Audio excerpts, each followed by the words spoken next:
नमस्कार साथियों, 10वीं कक्षा हिंदी विषय के अंतर्गत शब्द पद और पदबंध के प्रकार के तहत यह पांचवा वीडियो है। तो आज हम इसके बारे में वीडियो कुछ भी रहे, हमको तो उसके प्रकार से लेना देना है। पिछले में हम कौन सा देख रहे थे? विशेषण पदबंध देख रहे थे। अब उसका अगला है क्रिया पदबंध। आप आसानी से उसको याद रखते, पद के भेद याद रख लीजिए। संज्ञा, सर्वनाम, विशेषण, क्रिया, अव्यय, बस ये 5 रख लीजिए। तो संज्ञा, सर्वनाम, विशेषण 3 हुआ। अब ये क्रिया। तो क्रिया पदबंध में देखिए साथियों, क्रिया क्या है? उस संज्ञा या सर्वनाम जो काम करता है उसको कहा जाता है क्रिया। क्रिया का मतलब काम करना, वह क्या काम कर रहा है उस करने को ही क्रिया कहा जाता है। जैसे राम खेलता है, मोहन पढ़ता है, श्याम सोता है। तो ये पढ़ना, खेलना, सोना ये किसके अंतर्गत आ गया? क्रिया के अंतर्गत आ गया। तो जो संज्ञा और सर्वनाम की जो विशेषता बताता है वो विशेषण है। जो उसके संज्ञा और सर्वनाम के क्रिया का बोध कराता है वह क्रिया पदबंध हो जाता है। तो यहाँ पर देखिए, क्रिया के भी 2 भेद हैं, एक सकर्मक क्रिया और दूसरा अकर्मक क्रिया। सकर्मक क्रिया में क्या होता है? जिस क्रिया में कर्म होता है उसको कहा जाता है सकर्मक क्रिया, और जिस क्रिया में कर्म नहीं होता वह अकर्मक क्रिया है। जैसे यहाँ पर व्याकरण में कुछ शब्द निर्धारित किए गए हैं, उन शब्दों का प्रयोग होने से उसको अकर्मक क्रिया कहा जाता है। जैसे कि सोना, रोना, चिल्लाना, हंसना, तैरना, चिड़ियों का उड़ना, ये सारे अकर्मक क्रिया के उदाहरण हैं। तो हम क्रिया बोल देने मात्र से ही हमको पता चल जाना चाहिए कि उस संज्ञा या सर्वनाम के काम करने के बारे में बताया जाता है, उसके काम के बारे में पता चलता है, उसको ही क्रिया कहा जाता है। तो यहाँ पर क्रिया पदबंध की परिभाषा के अंतर्गत देखिए क्या बोल रहा है? वह पद समूह जो वाक्य में क्रिया का कार्य करता है उसे क्रिया पदबंध कहते हैं। देखिए क्रिया उदाहरण है नंबर 1 देखिए, दिन रात परिश्रम करने वाले सफल हो जाते हैं। सफल हो जाते हैं, उसके कार्य के बारे में बता रहा है कि वह जो मेहनत करने वाले होते हैं वो क्या होते हैं? सफल हो जाते हैं। दिन रात परिश्रम करना, परिश्रम करना ही क्रिया है, और वो करने वाले क्या हो जाते हैं? सफल हो जाते हैं। तो इस तरह से उसके कार्यों के बारे में हमें ज्ञात कराते हैं। दूसरा उदाहरण देखिए, बच्चे पढ़कर सो गए हैं। तो देखिए जो आपको सोने के बारे में बता रहा था, कर्मक क्रिया के बारे में, तो हम उसके प्रकार तो यहाँ लिखना नहीं है, आपको केवल क्रिया लिखना है, उसके प्रकार में जाना नहीं है। प्रकार उस पदबंध को पकड़ने के लिए आपको याद रखना है, बस उतना है। उसके प्रकार वकार लिखने की यहाँ पर जरूरत नहीं है। न विशेषण के प्रकार हमको लिखना है, और न ही सर्वनाम के प्रकार लिखना है, और न ही संज्ञा के प्रकार लिखना है।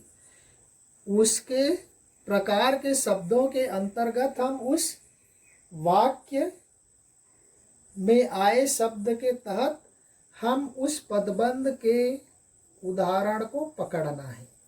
तो यहाँ पर हम बच्चे पढ़ने के बाद क्या किए? सो गए। सोना क्रिया है। जैसे वहाँ परिश्रम करना, परिश्रम करने वाले सफल हो जाते हैं। तो वहाँ पर परिश्रम हो गया क्रिया, सोना क्रिया हो गया। उसी तरह से तीसरा में देखते हैं, बालक खेल रहा है। क्या कर रहा है? खेल रहा है। खेलना क्रिया हो गया, सोना क्रिया हो गया। चौथे में देखिए, विद्यार्थी परीक्षा के लिए दौड़े चले जा रहे हैं। देखो, लड़के किसके लिए दौड़े चले जा रहे हैं? परीक्षा के लिए दौड़े चले जा रहे हैं। चले जा रहे, अपने आप काम कर रहे, क्रिया। पांचवा, एक कुत्ता 3 टांगों के बल रेंगता चला आ रहा था। ये आपके टेक्स्ट बुक का है। लाल बालों वाला अफसर या गुस्से से लाल हुआ अफसर, ये सारे गिरगिट पाठ के भाषा अध्ययन में उदाहरण के तौर पर दिया गया है। आप देख सकते, वो पाठ निकाल दिया गया है, इसलिए हम उसके भाषा अध्ययन वगैरह के बारे में चर्चा नहीं किए। वहीं का एक उदाहरण है, एक कुत्ता 3 टांगों के बल रेंगता चला आ रहा था। तो देखो, रेंगता चला आ रहा था, क्रिया हो गया। उसी को बोल देता, एक कुत्ता 3 टांगों के बल, तो ये क्या बन जाएगा? विशेषण बन जाएगा। उस कुत्ते की विशेषता बता रहा है, वह कैसा चल रहा है? 3 पैरों के बल, 3 टांग, तो ये विशेषण आ जाएगा। इसके अंतर्गत एक कुत्ता 3 टांगों के बल में यदि अंडरलाइन कर दिया जाए तो ये विशेषण हो जाएगा। लेकिन रेंगता चला आ रहा है बोल दिया तो क्रिया बन गया वो। तो इस तरह से हम उस अंडरलाइन वाले शब्दों को, उस पदबंध के अंडरलाइन वाले शब्दों को पकड़ना है। छठवां, रेखा हर समय झाड़ू लगाती रहती है। देखिए, रेखा की विशेषता क्या बता दिया? झाड़ू लगाना। झाड़ू लगाना क्रिया हुआ ना, काम कर रही है। किसका? झाड़ू लगाने का। तो ये क्रिया बन गया। सातवां देखिए, बच्चे बाग में खेल रहे हैं। बच्चे की उसकी क्रिया क्या हो गया? खेलना हुआ, तो वो खेलने का काम कर रहे। आठवां है, कौवे उड़ते चले जा रहे हैं।